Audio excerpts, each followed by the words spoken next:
Hey, Jeremy. Hi, Michael. So I had a friend ask me the other day, new to collecting. He said, I really like Shakespeare. I want to collect Shakespeare. What should I collect? Why don't you tell him to get a first edition?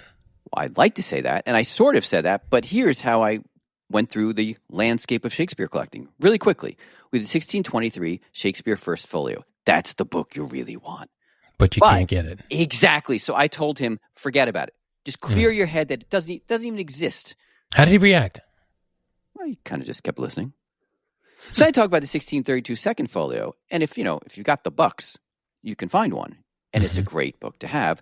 And then you have the 1663 Third Folio, 1685 Fourth Folio. But the point is, the First Folio, it doesn't matter what kind of budget you have. You say, as a collector, those are in institutions. Most of them are in the Folger Shakespeare Library. So get it out of your mind and look for something else. But it so happens that one is on the market now. I noticed that. And I'd like to learn more about it. Okay, so we're very fortunate to have Adam Douglas, senior specialist at the distinguished London bookshop Peter Harrington Rare Books, and now of New York as well, which is also exciting. Adam, thank you for joining us. Nice to see you. Now, Adam, I'm just going to jump in here. I read your wonderful essay about this First Folio Shakespeare you have, and there are a couple questions I want to ask. First, last time I was in the Folger, and I think you were there with me, we were looking, they have 82 copies lined up in a wall. 82 copies, right? Talk about this being such a rare book, but we can get into that. But the thing I found interesting in their display, you'd press a button, a little cubby lights up about one folio and describes that folio. And the premise of the display was that each copy is different and each copy tells a story. Yeah. So I'm curious about the story of the copy you currently have. Yeah, well, it really does. So the story that we can tell from this copy is that this book was really collectible in the 1790s, because that's when it was bound. That's when it was bought. It does have an earlier inscription in it, but we don't know anything about that earlier owner. But this was bought by Sir George Shuckburgh, who was a great collector at the time. It's bound by Roger Payne, who's the leading bookbinder. He did a dozen copies of the First Folio. So this was his speciality. And there's a certain amount of notes with it. So Sir George he'd been to see the royal copies, which were in what's now Buckingham Palace. It was called Buckingham House in those days. And so he'd made some notes about which the different which plays were and how the plays were arranged in the different folios. And he had copies of all four folios, but this is his first folio. And bought in he's dated at 1800. So it's bound about 1795, something like that. And he bought it a few years later. Do you have any sense of how scarce the First Folio would have been in that period? It's obviously not the same as today.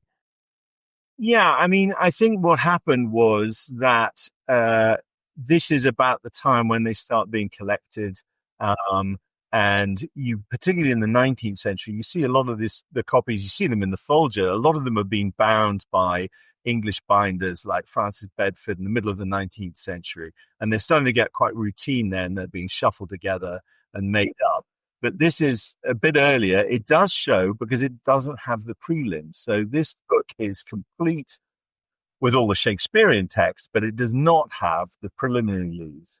So it shows that already defective copies, as you would technically call it, were being bought for large sums of money by collectors. So it's already a book that is sought after, and it's a book that people are willing to buy in imperfect condition.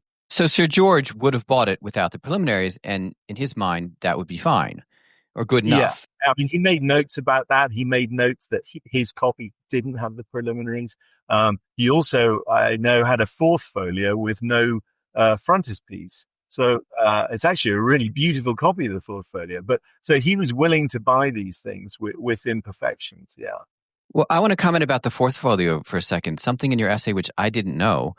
You mentioned that around the time of 1800, the collectors may have valued the fourth folio as more complete, as better. Which seems bonkers to us right now, and that really surprised me. Yeah, no, I think they thought, well, it's better. It's got more plays added to it, and it's Makes got to be sense. better, right? But actually, there's no kind of Shakespearean editorship in that. It's just the booksellers deciding how to change things. The fourth isn't a better text than the first. The first is, it's not perfect, because we know that there were different compositors who had different ways of spelling, for example. There's random spelling differences within the first folio, which is a kind of, academics really get into the weeds about this. Within different copies of the first folio, you're saying? Yes, and different sections, because different sections of it would have been printed at different times. The whole thing took 18 months to print. And something I didn't realize till recently, which you've got to bear in mind, is that in Jaggard's print shop, he had two printing presses. So it wouldn't have all stayed on one printing press. They would have jumped around between the two presses. They had different compositors, and it's taking 18 months. They're doing lots of other printing in the meantime, and they're printing it section by section. So that's the reason why there's a difference between all the copies in the folder and indeed all the copies that survive, is because the kind of random way it's made by modern standards. Tell us about the condition aside from the prelims being absent. I mean, the image of the Tempest, the margins look nice. Yeah, there's some repair near the end, mainly near the end, where some corners have been torn. They've been supplied in pen facsimile, really quite an early date. I assume it's done before it's bound, because the whole thing is undisturbed in its binding. So in the late 18th century, you've got, obviously, people had, there were lots of scriveners who could do this kind of work, but they have supplied some missing text in the corners. So there are a few leaves with that. I think it's 9 leaves are affected by that. And there are some leaves that are shorter, which must be from other copies. You assume they're going to be supplied from other copies. So again, you've got this thing of, in the 18th century, people are assembling this book as a collector. You mentioned in your description that there are 232 known copies and 27 in private hands. So that's a small number. I read it in the last auction of a totally complete copy that there were only 5 complete in private hands, which is vanishingly small number to get. Yeah. But you have now handled 2 in 2 years. I know, it's greedy, isn't it? So are you jaded? Yeah, it's this common book now. I never thought that I would handle 1, so I'm amazed. I'm thrilled. It's very exciting. They're 2 radically different ones. The other one was a copy that had previously been with the Robinsons, who are an English book firm, who I kind of, when I'm feeling good about our company, when I'm feeling good about Peter Harrington, I look at our catalogs, and then I look at a Robinson's catalog from the 1950s, and I kind of go, yeah, we're kind of batting the same level, That's great. That is fun to do. That's really nice. Yeah. As you look through auction records and old catalogs and previous sale records, do you get a sense that in the not too distant future, the idea of a Shakespeare folio, a first folio coming through a catalog, coming through auction, people will look back and say, wow, in the 2020s, you could buy a first folio. Absolutely. Like how far off are we in your mind? Well, not really. I mean, if you look back, we had, it's an amazing document was, we had one of J.P. Morgan's copies of the third folio, and it came with an invoice that he'd got from Sutherland's in London, and he'd been into Sutherland's in the 1890s, and he bought all 4 folios, plus a Gutenberg Bible. Now, you paid cash? Cash, yeah. Put in your suitcase on the boat ride home. Wait, so did you mention a discount so that they're haggling? That's right. He's haggling for cash. So I love it. If you think about that, so that's what's available, 125 years ago. Yeah. Like that. And we are really, those things have gone. I mean, for a start, there's so many Shakespeare First Folios are in the folder, and they were sucked up during that whole period. They only through to the 20s, I think, is about the height of his buying, and they're off the market.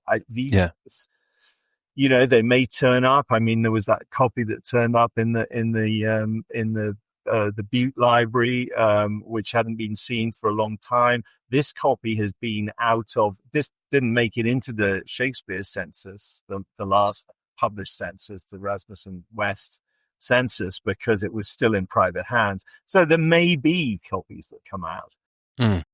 Equally, copies go into institutions. So copies. They do go, yes, they do. And yes, I think, institutions want them. I think there's new money around the world. There are new libraries being built around the world. And this is such a pinnacle book that any kind of library that really values the printed word is going to want a copy of this book. So yes, those libraries are going to be strong contenders to buy a copy if and when they surface.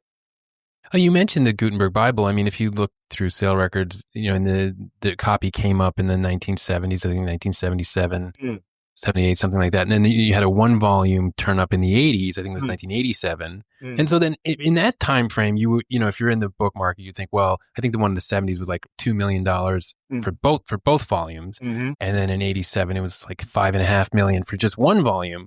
But if you're going through that decade, you think like, well, maybe I'll get another shot. And I'm not suggesting that this level of scarcity is exactly the same, right? But historically, like these are the two books you kind of, gravitate towards, be the Gutenberg Bible and the First Folio, right? Yeah. Yeah. No, I mean, they're definitely getting, less available. You get fewer and fewer chances. Yeah.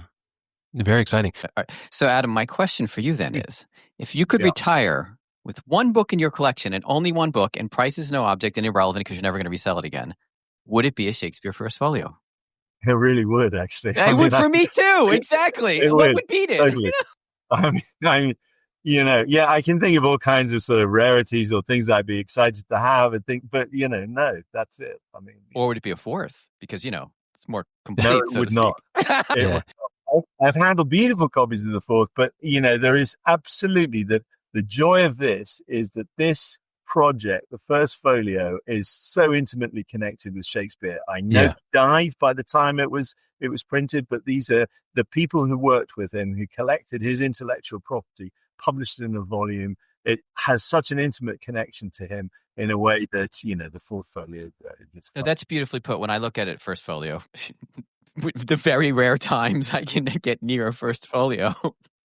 No, there's magic in it because I keep going in my head. If this book didn't exist, we wouldn't have such essential, incredible, or our lives would be not nearly as enriched. And I think about that. I mean, there's so many plays. I mean, Julius Caesar, Macbeth, the Twelfth Night. They wouldn't exist. We wouldn't know about them. It's crazy to think about that.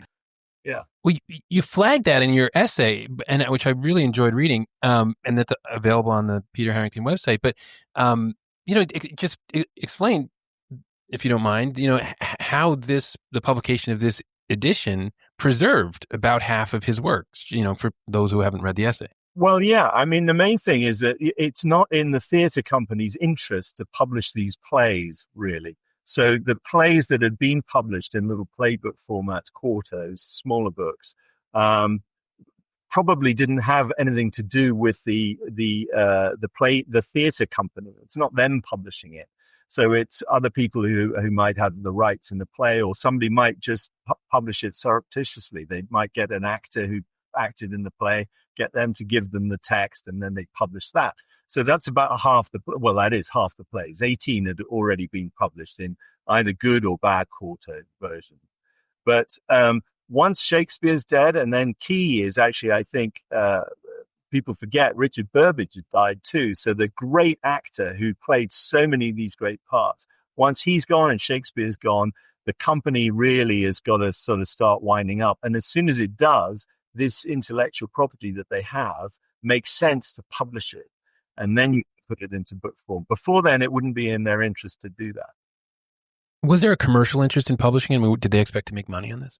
Well, I mean, I think that they're sort of slightly guessing at it. The introduction to it sounds, they're sort of, the way they sell it, I can't remember the exact phrase, but they sort of say, basically, please buy this book. And kind of pleading quality to the introduction, as if they're not entirely sure. And of course, it is an innovation in that the only person who tried this was Ben Jonson, and he published some plays, but also masques and poetry, all in one volume. This is the first volume of the collected works of any playwright at all. So there is that element of innovation, and they must have wondered whether they would sell it. When Ben Jonson's works came out, they were called works. And this is in my head and I could be wrong. Johnson calls them works, Shakespeare calls them plays. Well, I mean, the relationship between Jonson and Shakespeare is interesting because, of course, he's got the verses right here at the front of the first folio. And then there's the poem, which calls him Sweet Swan of Avon. And you've got Jonson bigging him up.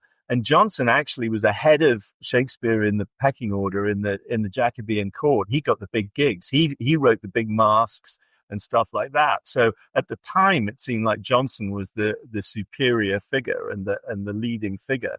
But the first folio, I think, really stole Jonson's thunder. And the fact that there are 4 folios in the 17th century really establishes Shakespeare as the leading playwright.